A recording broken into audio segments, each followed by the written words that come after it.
Good day, everyone. My name is Emmanuel. I am the brother to the missing baby at the Prophet Jeremiah Church. Please, I just want to ask you people for one thing. Please help us. We need justice. Since the day my brother is missing, since that day, my mommy have not been sleeping. She'll be thinking about our baby. Please help us. We need him. We need him. Please, we need vengeance for him to come back to us. My mommy has been crying. She has been crying every day. She's crying. I heard it be paining her every day.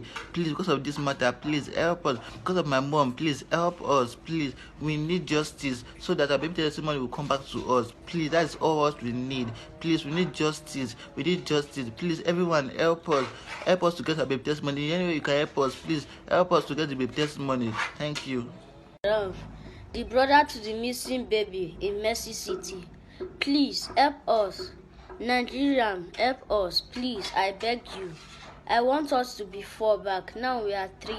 Please help us. I want us to be 4 back. Please try any of your possible best to get him for me. Please help us. Nigeria, help us. President Buhari, help us. Please help us. Thank you, Nigeria. Greetings, people. It's Mr. Pull the Trigger yet again on another episode of the Enlightenment series. This is my appeal to the Nigerian people, to the Nigerian community, to the responsible and the law enforcement in Nigeria. We have a case here that needs your intervention. To anyone that has a voice in Nigeria, this is my plea to you. We have a situation. We have a story of a humble family, of a poor family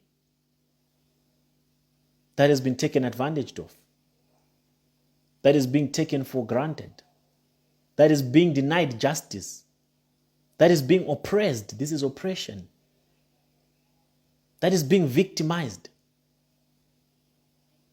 by a religious entity, by a Christian church in Wari, which is being led by the famous prophet who calls himself the TB Joshua of Wari, Jeremiah Omoto. Jeremiah Omoto has been known to be a cheerful giver. That's how he has branded himself. He has been seen in so many instances giving money to people that go there seeking help or financial assistance. He has been seen on record giving huge sums of money to the people that he claims are poor. But however, we've come to a realization that all this is done to clean his image and to protect his image and to hide some atrocious things that he does behind the scenes. He is not the man that we see on the TV. He is not the man that we see on digital platforms. He's far away from the image that he has cooked or managed for himself on digital platforms. He has shown his lack of compassion when it comes to the case of these children, when it comes to the case of this family. This is a very humble family that lost their child, their 2-year-old child. These little brothers lost their 2-year-old brother, little brother, at Jeremiah Omoto's church. When they had gone with their mother, Ruth Matthews, who's disabled, she's crippled, she's physically challenged. And I believe they took advantage of her. They knew she can't fight this battle for long. But I'm proud of the woman. She's relentless. Her life is at risk as we talk. They want her gone. They want to shut her up. They are willing to do anything for this woman not to see the light of the next day because they think she's a threat. But I want to warn them as well on this note, that in as much as you think Ruth is a threat, I am more, and we are more of a threat to the kingdom of Jeremiah Omoto than Ruth is. Because the issue of Ruth has become global. So many eyes are watching. So many people are waiting for results to know what happened to her child. So anything happens to Ruth, if I don't hear from Ruth in 24 hours, it's enough for me to make public of all the other things that she has confessed to me and the threats that she has been getting from Jeremiah Omoto's people. So Jeremiah and your administration, if you are wise, Ruth must be your top priority, and you must make sure she's safe at whatever cost, even if anything befalls her and it's not you. All the fingers will point at you because you're the one that has been threatening her. And she's not the only one that is being threatened by Jeremiah Omoto. There are so many other women, pregnant women, that Jeremiah Omoto is threatening to be silent. His concubines, 5 months pregnant, 6 months pregnant, that is threatening to do abortions. How do you do an abortion at 6 months? This sounds like hearsay, but I have their testimonies. I have their videos. So even if Jeremiah does anything to them today, and I don't hear from them, it's confirmation that he has done something, has made them disappear. I have all the evidence to back up everything that I'm saying. So if anything happens to Ruth, if anything happens to any of the victims that are in touch with me, Jeremiah should be held accountable. And I'm appealing to the whole world, to the international criminal justice system, to intervene. Because our countries in Africa are lawless. The law enforcement agencies in Africa are corrupt. They'll never fight for justice. They can be bought with money. They don't stand for justice. They've been compromised. So if you're watching me from any international board, if you have ways and means to help us fight this injustice to humanity that is happening in the churches in Africa, this is the only case. These are the only few cases that are visible or that are known to the world. But so much is happening. So many lives are being destroyed behind the scenes. So many people are crying. They've trusted these churches. These churches were supposed to be institutions of solace, of comfort. But they've become the most dangerous institutions under the sun. Young girls are being raped. Young boys are being molested. Young kids are disappearing in these churches. And they are being used for occultic sacrifices. The church has become so dangerous.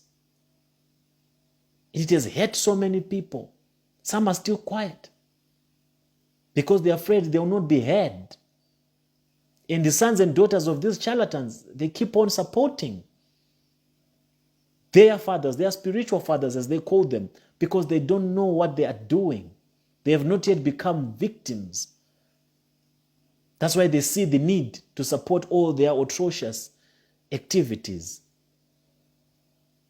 But I'm appealing to the nation of Nigeria, to anyone who can help us get justice for this family, anyone who can help us get justice for Ruth Matthew. Ruth Matthew attended Jeremiah Omoto's church because she wanted help. She thought she would get prayer from Jeremiah Omoto.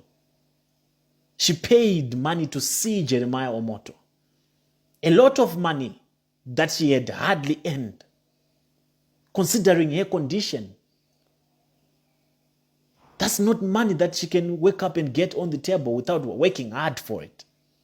She sweated for every little penny that she gave to Jeremiah so that she can be admitted into seeing him as consultation or one-on-one as they call it. After she was done the consultation, she goes to look for her children. One is missing. The little one, the youngest, is missing.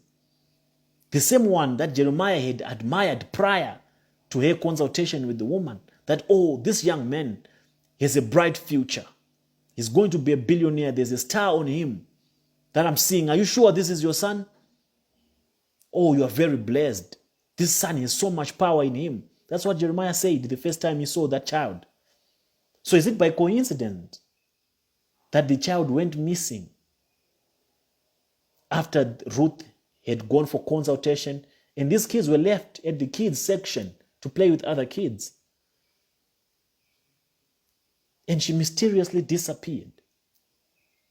And there's no account, there's no record which shows what happened on that particular day. Inasmuch as there are CCTVs everywhere at this church of Jeremiah, they've been adamant, they've been stubborn to give us a response as to what happened to the child. They don't want to let us know what happened to the child. Instead, they're peddling lies against the woman, that she's the one that sold her own child. Sold her own child. They're saying she's mentally disturbed. Then prove it to us that she's mentally disturbed. Show us a record which shows that she's lying. And the record is with you if you have not yet deleted it from your CCTV footages.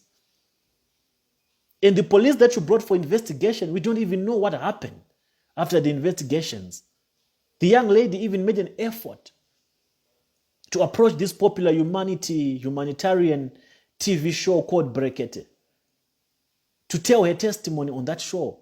For 5 days, she had booked a hotel. She had no idea about Abuja. She does not know anything, but she traveled all the way to Abuja so that she can have her case heard.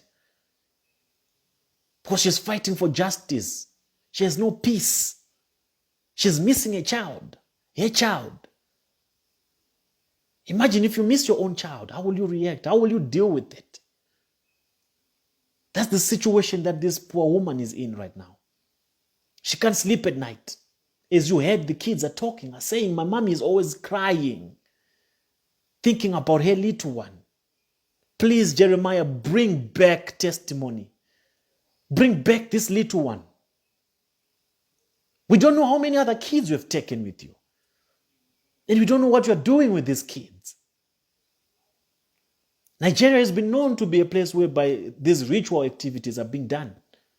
There are so many ritual activities going on. Kids are always missing each and every day.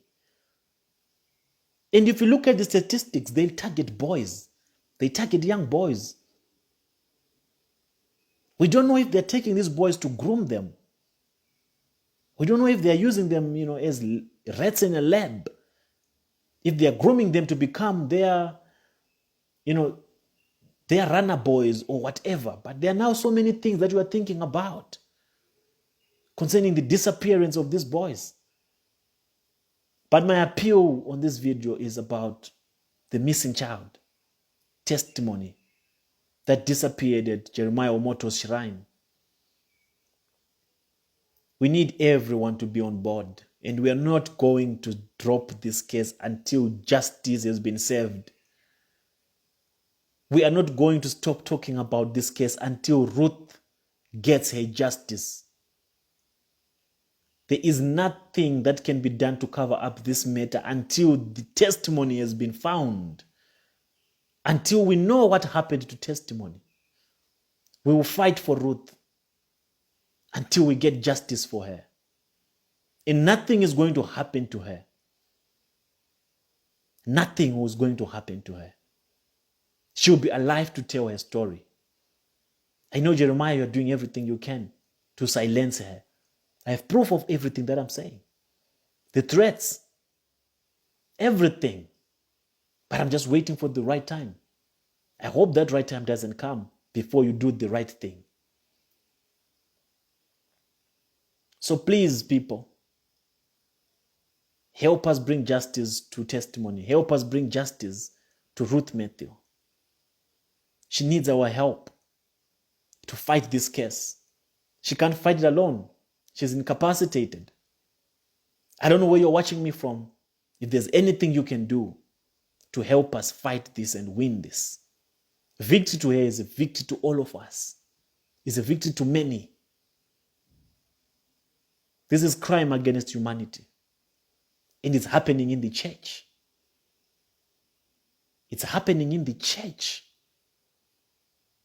There are so many other things happening in these churches that you all go to fellowship. They are not of God. These are ritualistic institutions. They are not of God. So let's come together and help this family. Let's fight for their justice in any way possible. They deserve justice. As long as I breathe, I'll make sure they get the justice. Jeremiah is a non-entity. These false prophets are non-entities in the kingdom of God. You should not be afraid of them. We should not be afraid of them. They are criminals. They deserve to be behind bars. They have to be brought to book. We don't care how long it will take, but it's a fight that is worth fighting. So with that being said, I'll check you out on the next episode of the Enlightenment series. It's Mr. Pull the Trigger. I'm out.